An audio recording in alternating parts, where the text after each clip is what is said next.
देखिए, बेटा भगवान सबको दे, लेकिन बेटे का घमंड किसी को ना दे। क्योंकि जिन घरों में माँ बाप को बेटों का घमंड हो जाता है ना, उस घर की बेटियां अक्सर अकेले रह जाती हैं। उन माँ बाप को बेटों के घमंड में बेटियां दिखाई देनी ही बंद हो जाती हैं। उनकी आंखें चुंदिया जाती हैं और इसी कारण फिर बेटियों का शोषण होता है। बेटियां पीहर में परेशान रहती हैं, उनकी कोई सुनने वाला नहीं होता, क्योंकि माँ बाप हमेशा बेटियों को आगे करके उन पे प्रेशर बनाते हैं समाज का, परिवार का, कि लोग क्या कहेंगे। आज के समय में कुछ घरों में माँ बाप ही बेटियों के सबसे बड़े दुश्मन हैं। और दुश्मन क्यों है?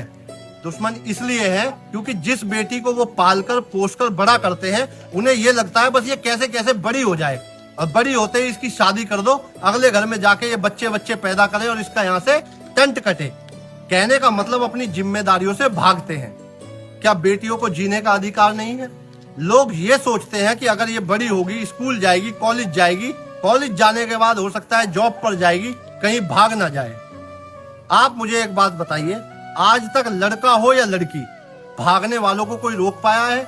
आप 7 ताले लगा दीजिए, जिनको घर से भागना होगा वो भागेंगे, वो किसी के कहने से नहीं रुकते। और जिन लड़कियों को समाज का हवाला देकर, परिवार का हवाला देकर, जिनके परों को माँ बाप कुतरने का काम करते हैं ना, वो पाप के भागीदार बन रहे हैं।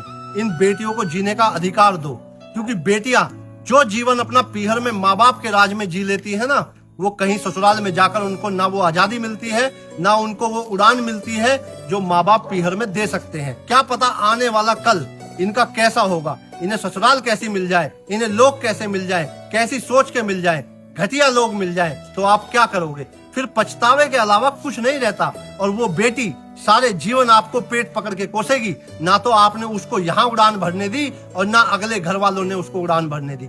कम से कम उस लड़की को इतना शिक्षित बनाओ, अपने पैरों पर खड़ा करके भेजो कि आने वाले कल में अगर गलत लोग उसको जीवन में टकरा जाते हैं, ससुराल गलत मिल जाता है, तो अपना अलग रहकर अपना जीवन यापन तो कर ले।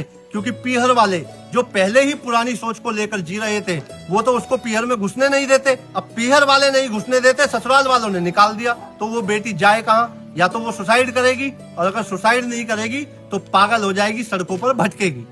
तो इसलिए कम से कम इस सोच को बदलकर अपनी बेटियों को जीने का अधिकार दो, उन्हें कमाना खाना सिखाओ, उन्हें अपने पैरों पे खड़ा करना सिखाओ। और यही एक माँ बाप की सबसे बड़ी पूंजी होती है।